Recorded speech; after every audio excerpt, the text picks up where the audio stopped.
Good afternoon, everybody. Hope you hear me well. I have been introduced as economist, but there is one differentiating factor between the traditional economist and myself.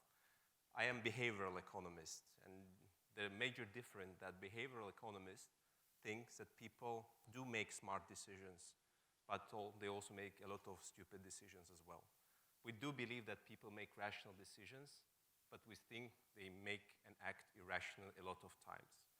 So naturally, the field of behavioral economics is a fusion between psychology and economics.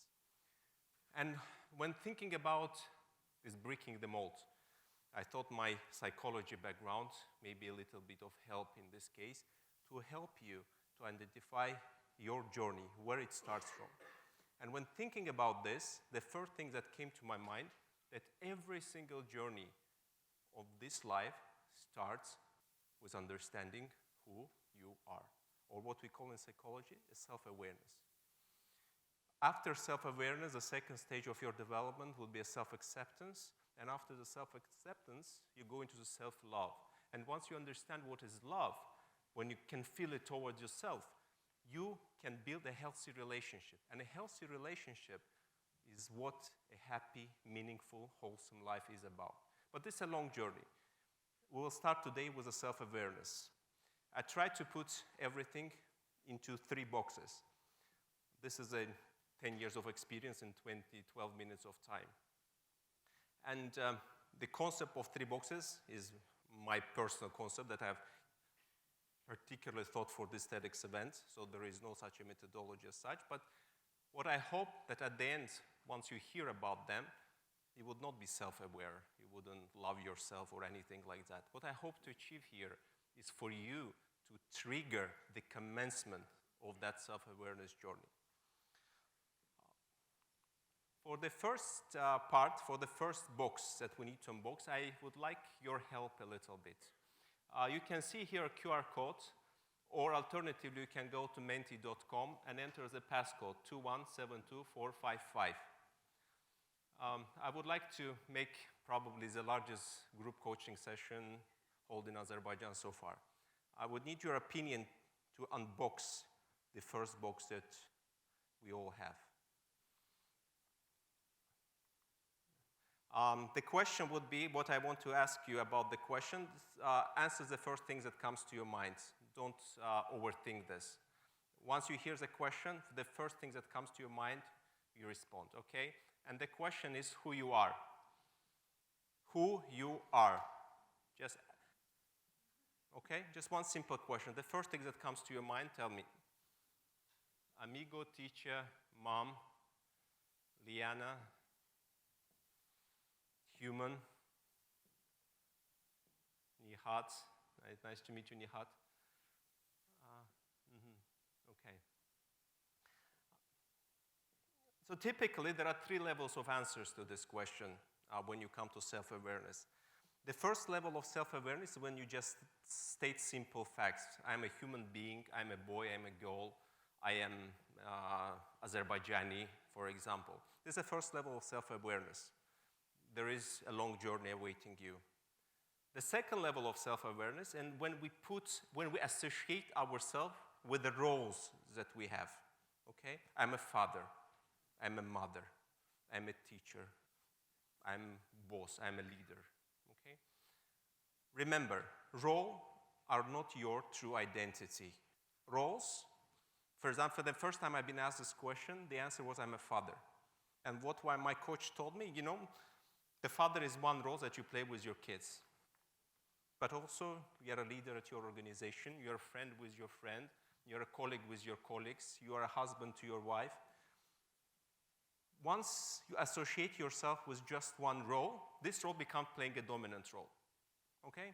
And that was very true. I was father even to my mother. I was striving to give her advices, and I was trying to change her mind, which is very difficult with the mothers, you know them. I was father at my workplace. I was trying to be a paternal leader. I was trying to help sort even the personal issues of the people that were around me, which generally as a leader, I can only coach. I should not be solving personal problems of everybody in my organization. And the same thing happened in all other roles that I have been having. The true role, that's the most difficult question that took me 2 years to find out. Who am I? And the trick that I'm going to give you that will help you to find your way is to try to find the gift that you have. Every single human being has a gift. And the gift is different from talent. Talent you use for your own benefit. Gift is something that you give to other people without expecting anything in return. Okay, that's a gift, and that's what you need to find. Because within that gift, your true identity lies. You need to understand what is that you will give to people wholeheartedly without expecting them anything in return, and that is who you are. And that will take maybe a couple of years for you to understand. For me, I understood that my gift to others, I love see people growing and achieving their maximum potential. Wherever I was, starting from the early ages I started to work, I've always been helping people to achieve their maximum potential. And I was never expecting them to stay with me, to be my friend, to love me, to dislike me, whatever it is. Okay, and from there I came to understanding of who am I. Okay, that's the first box. That's a psychological box that's within your hand to manage. The second box is more difficult. It's physiological box. And everything linked to the brain. Okay? Brain is a wonderful organ of our body. It weighs only 1-2 kilos, but consumes 20% of our energy. For you to understand how brain functions and why we're seeing irrationality in modern time, you need to understand the brain consists of 3 parts. First is reptiloid brain. For those who believe in evolution theory, this is coming from dinosaurs. This is the oldest part of our brain, which is responsible for reflexes. You touch something, it is hot, you immediately take your hand. This is reflex. You don't think, you don't overthink, you don't analyze why you're taking off your finger. Or fight or flight.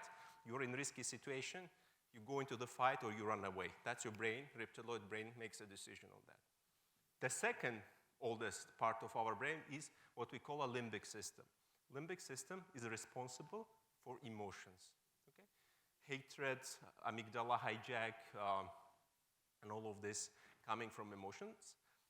And only the third part of our brain that separates Homo sapiens or us humans from all other beings in the world is our neocortex, the largest part of our brain that is responsible for the reason.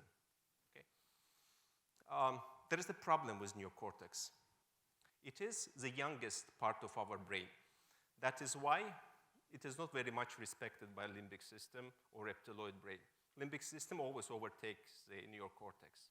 Whenever you're emotional, you're angry, you start shouting at your kid instead of asking yourself a question, why my kid is not behaving well? There's always a fight between a reason and emotion because the emotional limbic system is much more developed. It has been with us for a very long time.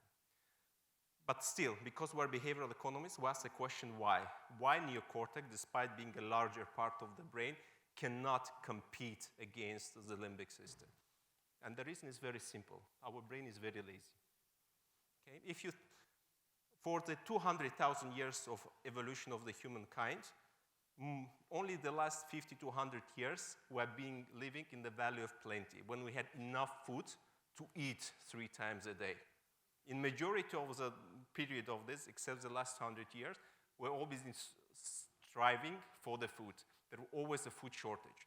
And because our brain uses largest portion of the energy of our body, it always wants to hibernate. It always wants to go to the standby mode. It don't want to think, it don't want to work.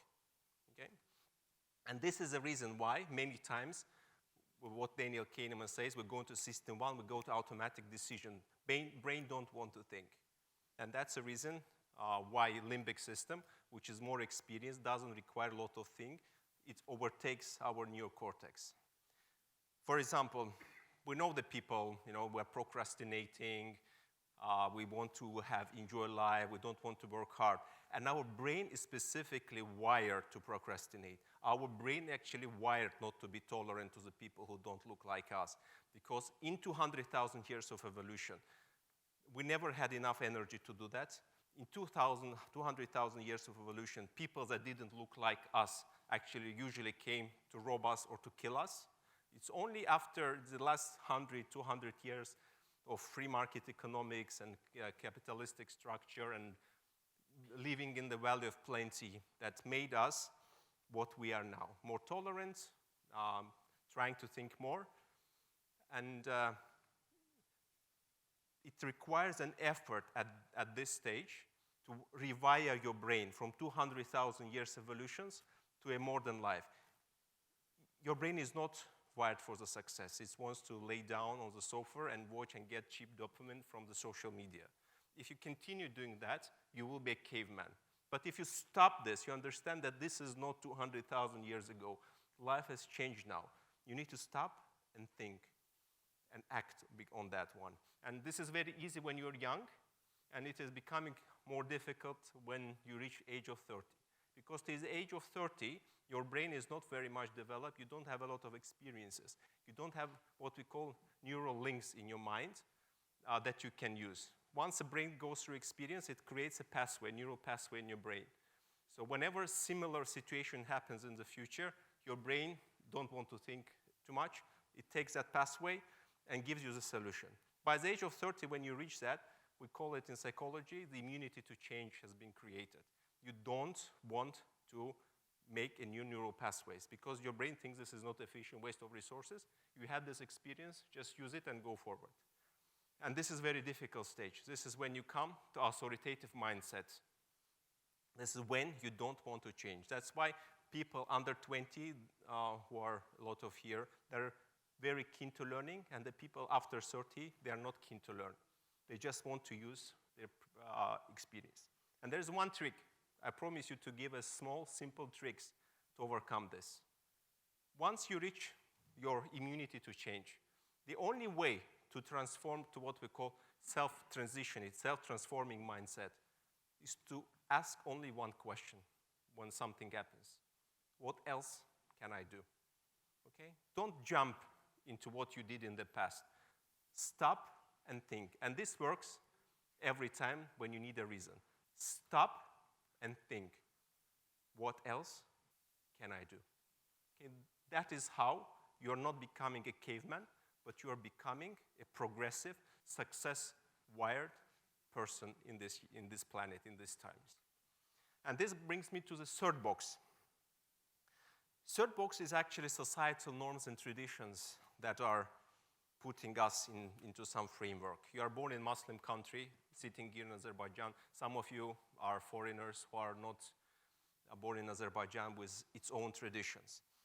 And it is very, very nuanced moment. There's a tradition that comes from experience, and there is tradition that just is a tradition, like Arabic tradition, Western tradition, Azerbaijani tradition, Chinese tradition. And there are traditions that are coming from the very good experience.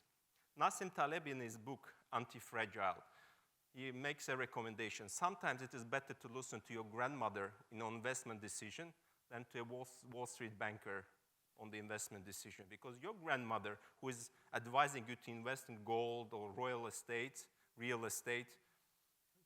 in many cases, she will be much more correct in long term than a banker.